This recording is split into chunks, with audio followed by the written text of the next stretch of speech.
자, 지난 고난주간 동안 새벽에 찾아오셔서 기도하시고 말씀 들으시고 또 다음날 새벽에 오셔서 또 기도하시고 말씀 들으시고 하시는 많이 피곤하신 분 계실 줄 압니다.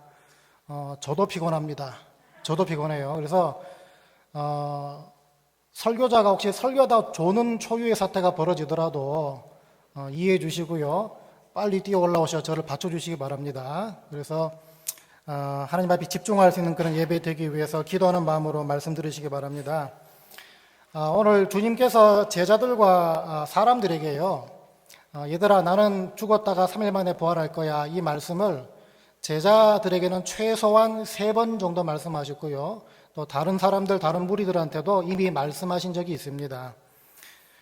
그런데요, 그 말을 들은 사람들이 실제로 예수께서 부활하셨다는 그 소식을 들었든지 아니면 예수 부활의 그 현장을 목격했을 때 그때의 반응이 어땠나 보면요, 전부 다 아이고 주님 이럴 줄 알았습니다, 이게 아니었습니다.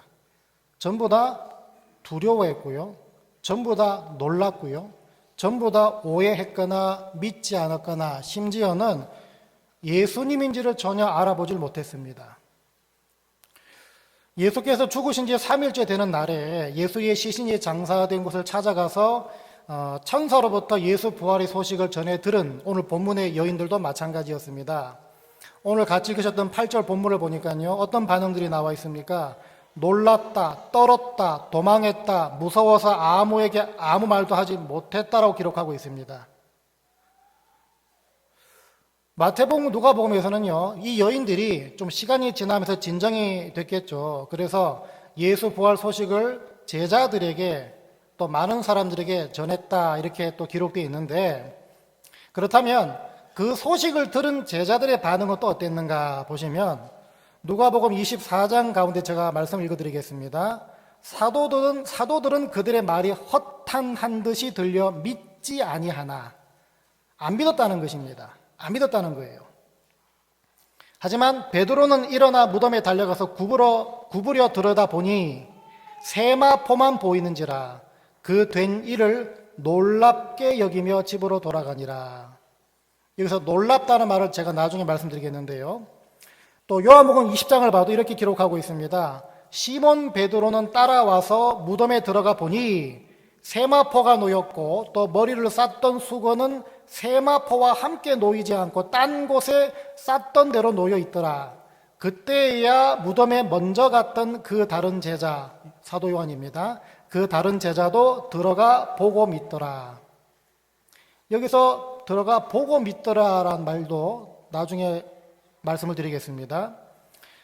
자, 이게 보시면 보고 믿더라 이 말씀이요, 요한과 베드로가 예수의 부활을 믿었다는 말처럼 들리지만 사실 그게 아닙니다. 왜냐하면 요한복음 20장 2절을 보니까 이렇게 기록하고 있습니다. 시몬 베드로와 예수께서 사랑하시는 그 다른 제자, 사도 요한입니다. 이 두 명이 달려가서 말하되 사람들이 주님을 무덤에서 가져다가 어디 두었는지 우리가 알지 못하겠다 하니. 자, 이 말이 무슨 말인가 하면요, 지금 막달라 마리아가 돌무덤에서 뛰어나와가지고 지금 제자들에게 가서 말을 하는 중인데 무슨 말을 하나 보니까 사람들이 주님을 무덤에서 가져다가 어디에 옮겨놨는지 모르겠다, 혹은 누가 훔쳐갔는지 모르겠다, 이 말을 하고 있는 겁니다.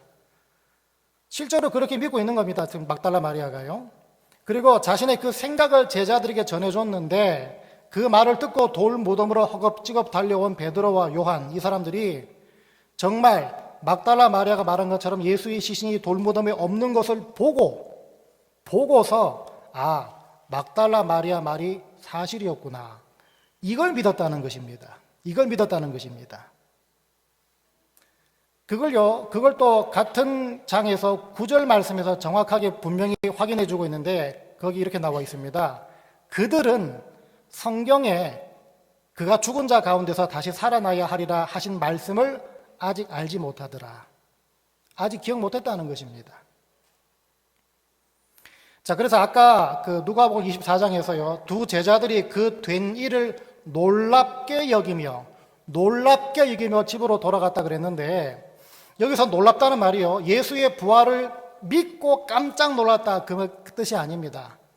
이 놀랐다는 말은요, 기이히 여겼다, 궁금해했다는 뜻입니다. 궁금해했다. 예수 부활의 확실함을 갖고서 놀랐다 이게 아니라 정말 예수의 시신이 어디 갔지? 궁금해했다는 것입니다. 그리고 집으로 돌아갔다 이 말은 뭐겠습니까? 저들이 숨어있던 곳으로 돌아갔던 말인 동시에 예수의 시신을 누가 훔쳐갔는지 자초지종을 알아보려고 집으로 돌아갔다라는 뜻도 포함된다는 것입니다. 자, 이 상황들을 다 종합해 보면요, 무슨 말입니까? 이 여인도 그렇고 이 제자들도 그렇고요, 예수의 부활의 사실을 보거나 들었던 사람들의 최초 반응은 전부 다 말씀드린 것처럼 두려웠고 놀랐고 이상이 여겼고 오해했고 무지했고 인지하지 못했다는 것입니다. 그래도 명색이 3일 만에 부활하실 것을 수차례 들었던 사람들인데 그런 사람들이 이러고 있으니까 참 당황스럽습니다. 참 저런 머저리들. 수차례 듣고 실제로 눈앞에 펼쳐졌는데 그걸 왜 모를까라고 우리가 아이고 전 멍청한 것들 이렇게 생각을 할 수 있습니다. 그런데 여러분 잘 보세요. 이 모습들이 바로 우리들의 모습입니다. 참 슬프게도 이 모습들이 우리들의 모습이에요. 무슨 말씀이겠습니까? 우리도 말씀 되시는 예수를 매주마다 만납니다. 신령한 말씀, 진리의 말씀, 능력의 말씀, 위로의 말씀, 순종의 말씀, 여러 종류의 말씀 되시는 예수를 매주일마다 만납니다. 심지어 어떤 분들은 주중에 유튜브 찾아가면서까지 듣습니다. 저 목사님 설교, 이 목사님 설교, 진리와 능력과 회복과 사랑의 말씀, 순종의 말씀으로 다 듣습니다. 듣는 데는 아주 도 같은 분들이죠, 여러분들은. 그죠? 열심히 듣습니다. 그런데 그 말씀을 적용해야 될, 그 말씀을 순종해야 될 상황이나 대상을 만나면 그 말씀을 들은 자답게 나올 열매들이 전혀 없다는 것입니다. 그 상황과 그 처지, 분명히 여러분들이 들은 말씀을 갖고서 적용해 보라고, 순종해 보라고, 승리해 보라고, 극복해 보라고, 주님 말씀과 함께 뛰어넘어 보라고 주신 상황인데 말씀을 들은 자다운 어떤 열매들이 전혀 안 나온다는 것입니다. 이게 우리의 모습이란 것입니다. 어떤 문제를 통과할 때, 어떤 문제 가운데 섞여 있을 때, 어떤 문제 가운데 매몰되어 있을 때요, 불과 며칠 전에 그 문제를 풀어갈 수 있는, 아니면 분노할 때 분노를 잠재울 수 있는 그 말씀들, 상심이나 좌절이나 억울함도 뛰어넘을 수 있는 평안의 말씀을 다 들었음에도 불구하고 여전히 분노한다는 것입니다. 여전히 좌절한다는 것입니다. 이미 들어서 알고 있는 진리, 신령한 말씀, 이것들을 내 삶 가운데 기억해내고 적용해서 그 모든 상황들을 뛰어넘기보다는 여전히 나 중심적인 해석으로 엉뚱한 반응을 할 때가 많다 보니 이 본문의 여인들과 이 본문의 제자들의 모습과 우리의 모습 뭐가 다르냐는 것입니다. 똑같다는 것입니다. 부활의 소식을 듣고서 본 사람들의 반응이 어떻게 저럴 수 있지라고 우리가 지적받는 대상들, 우리가 지적하는 대상들, 이 사람들과 우리 모습엔 차이가 없습니다. 똑같습니다. 아주 많이 양보해서요, 이 여인, 이 제자들 전부 다 경황이 없었겠지. 두려움과 기쁨의 감정이 혼재되어 있다 보니까 그럴 수 있겠지.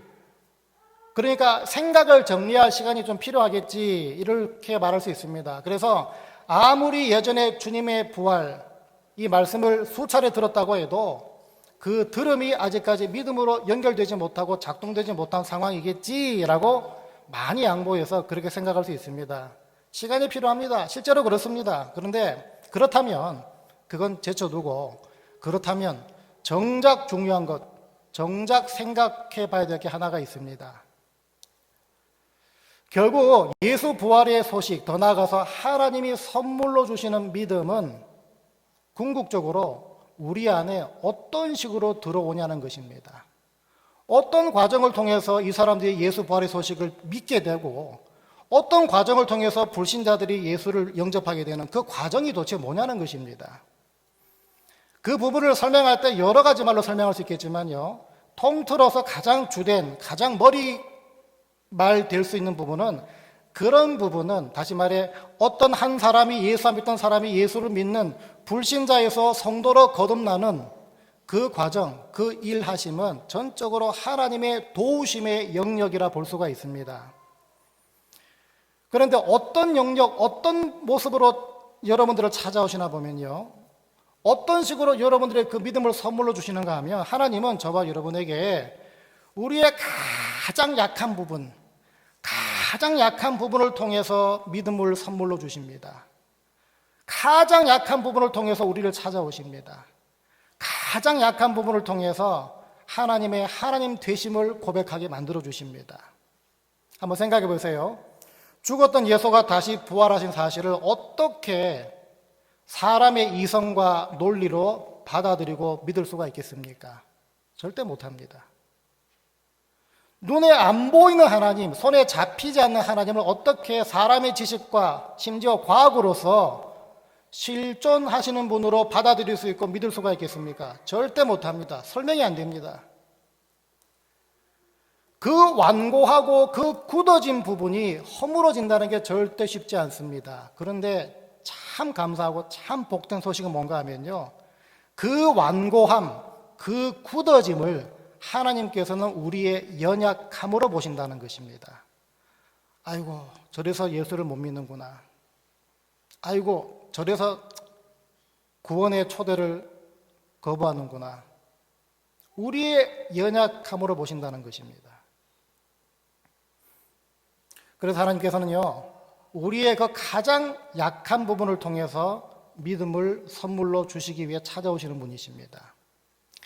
부활의 예수님을 처음 접하고 이들이 보였던 두려움, 무지, 오해, 황당함, 인지하지 못함, 그 부분도 결국 뭐라고 볼 수 있습니까? 저들의 연약함입니다. 저들의 연약함이죠. 주님께서는 그 연약함들을 믿음을 주시기 위해서 사용하신 것뿐입니다. 예수를 도저히 못 믿겠다. 나는 믿음이 난 아예 없어. 하나님 글쎄 안 계실걸? 죽음 뒤에 뭐 심판? 천국? 지옥? 이거 도저히 못 믿겠다는 분들 종종 만납니다. 종종 만나고 또 종종 얘기하기도 합니다. 그런데 그런 분들이 주로 내세우는 말과 주장은 뭡니까? 사람의 이성과 논리로, 과학으로서 설명되고 증명되는 것 불가능하기 때문에 그래서 도저히 못 믿겠다, 그런 말씀을 하십니다. 오래전에 섬겼던 꼬맹이들, 청소년들, 또 청년들 중에는 그런 애들이, 그런 학생들 굉장히 많았습니다. 다 자기 나름대로 논리가 있어요. 그 논리 가운데 가장 많이 내세우는 것이, 이게 과학적으로 증명이 안 되는데 어떻게 우리가 믿을 수 있겠냐, 이런 말을 합니다.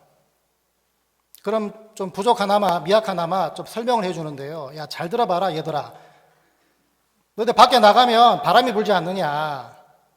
너희들 바람이 손에 잡히고 눈에 보이냐? 근데 바람이 있다는 것을 믿지 않느냐? 너희들 여행 갈 때 비행기 타고 가는데, 비행기 편안히 타고 가는데 너희들이 조종석에 가서 기장이 조종하고 있는지 없는지, 기장이 정말 저 조종 면허증이 있는지 없는지 그거 다 확인하고 논리적으로 다 접근해가지고 과학적 증명해가지고 예수 믿냐? 비행기 타냐? 그냥 믿고 타지 않느냐? 너희들 한 번도 안 가본 곳에 내비게이션 찍고 가는데, 너희들 한 번도 안 가본 곳에 어디로 이끌을지 네가 어떻게 아느냐? 근데 그 내비게이션 그 여자분 말씀, 아줌마 하시는 말씀 듣고 그냥 다 따라가지 않느냐? 믿고 따라가지 않느냐? 거기서는 그렇게 잘 믿는데 여기서는 왜 그렇게 난리냐? 내가 과학으로, 내 논리로, 내 그 조그마한 어떤 지식, 내 이성 논리로 설명할 수 없고 증명할 수 없는 게 수두룩하다는 것입니다. 수두룩하다는 것이에요. 더구나 여러분, 사람 죽음, 이 죽음의 비밀에 대해서 아무도 풀 수 없습니다. 과학도 못 풀지 않습니까?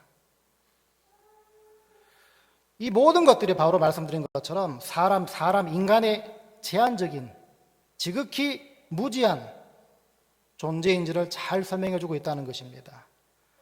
사람이 그런 존재인데도 여전히 믿음을 과학으로 설명하려고 한다. 그건 무지함입니다.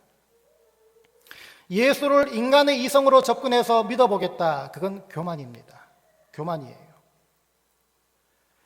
여러분, 그래서 성경을 보시면요, 예수를 믿게 되거나 하나님의 실존하심을 믿게 되는 사람들이 가졌던 그 전환점, 그 터닝 포인트에서 발견할 수 있는 공통점들이 있는데, 말씀드린 것처럼 바로 자신의 허물, 자신의 약함, 자신의 모자람, 자신의 무지와 자신의 교만, 지극히 제한된 존재임을 고백하고 인정하는 모습을 통해서 믿음이 들어갔다는 것입니다. 믿음이 들어갔다는 거예요. 여러분, 그래서 교만하면 예수 못 믿습니다. 거꾸로 말하면 내가 예수 못 믿겠다, 예수 안 믿어진다 말이 뭡니까? 교만하단 말이죠. 나의 지극히 작은 존재됨을 인정하지 못하겠다는 것입니다. 여러분, 그래서 쉽게 말하면 콧대를 꺾어놔야 예수를 믿을 수가 있는 것입니다. 실제로 그렇습니다. 그러다 보니까 어떤 분들은요, 실직이나 사업의 실패를 통해서 아니면 건강의 적신호를 통해서 예수를 믿게 됩니다. 어떤 분들은요, 깨어진 관계나 좌절이나 낙심이나 실망, 절망, 실패, 이것들을 통해서 아니면 예기치 않게 만나는 사고, 좌절, 아니면 억울함을 통해서도 예수를 만나게 됩니다.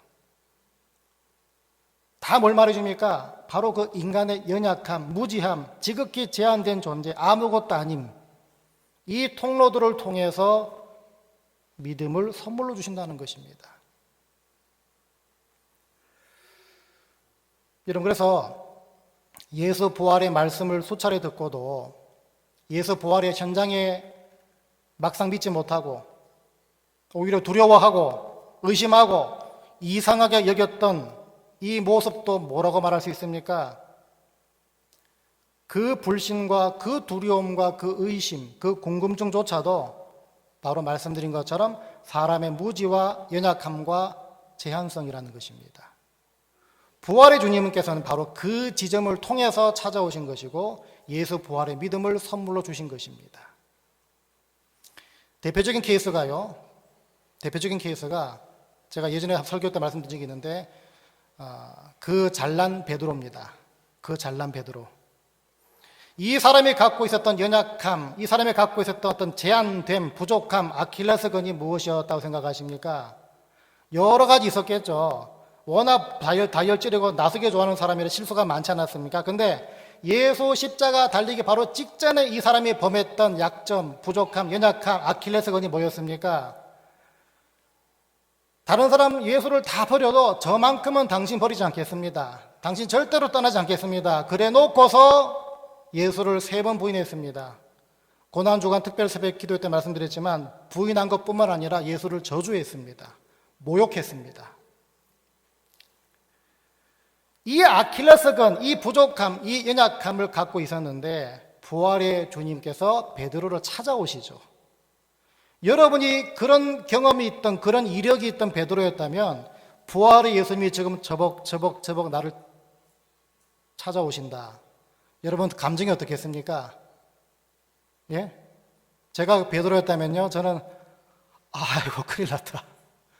아이고 큰일 났다.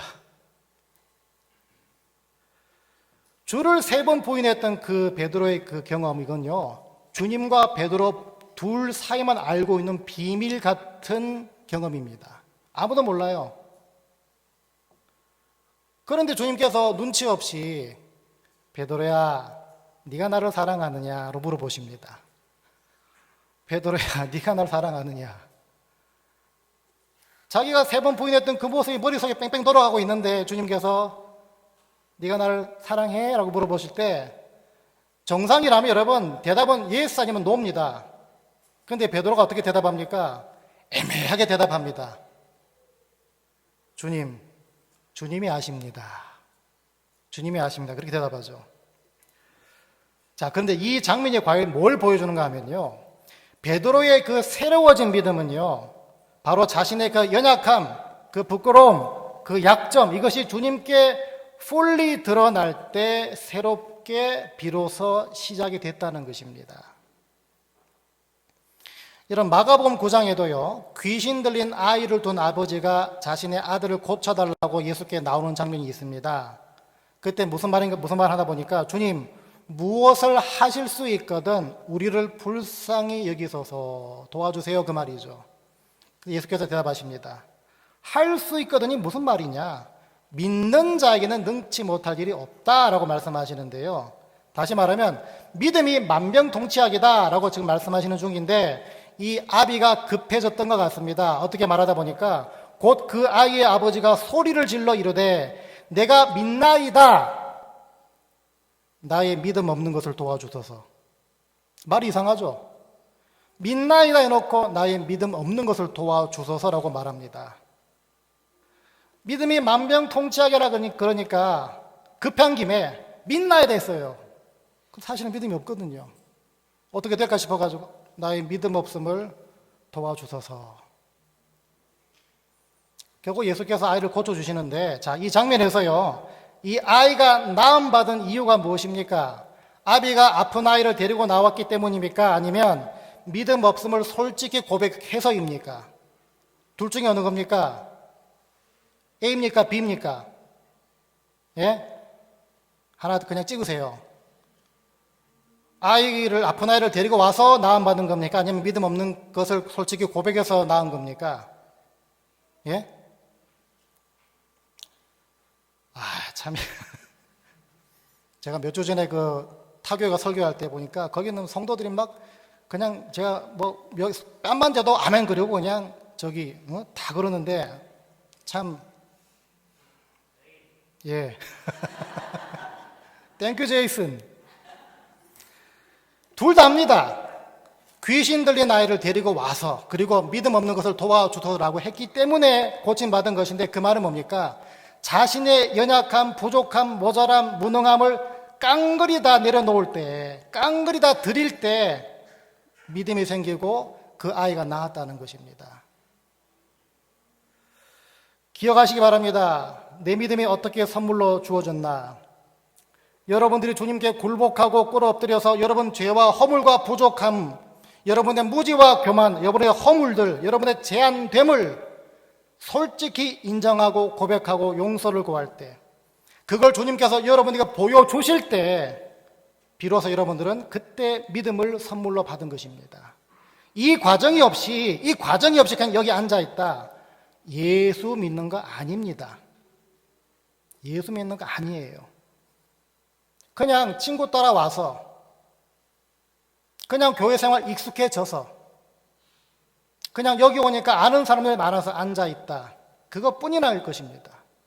이 과정이 있어야 합니다. 이 과정이 있어야 돼요. 말씀 뵙기는 오늘 주님 부활하신 날입니다. 이 역사적 사실이 안 믿어지는 분들이 이 자리에 계십니까? 바로 내게 그 믿음이 없다는 그 연약함, 내게 그 믿음이 없다는 그 무능함, 내게 그 믿음이 없다는 지극히 제한됨을 주님께 내려놓으셔서 주님을 찾으시고 믿음을 선물로 받는 특별한 날이 되시기를 바랍니다. 또 이미 예수 믿는 분들이라도요, 주님을 자꾸 내 경험과 내 신앙의 연륜으로 다듬고 판단하고 제한하고 또 가두는 분들이 계실 수 있습니다. 그렇다면 오히려 그 경험과 그 신앙의 연수를 주님께 내려놔야 할 내 교만이고 내 무지이고 내 무능이라고 고백하는 분들 되시기 바랍니다. 그럴 때 주님께서 새로운 믿음, 개혁된 믿음을 주시는 통로로 여러분들의 연약함을 사용하실 줄 믿습니다. 여러분들 각자가 이런 모습으로 친히 예수 부활의 증인들이 다 되시기를 주의 이름으로 간절히 축원드립니다.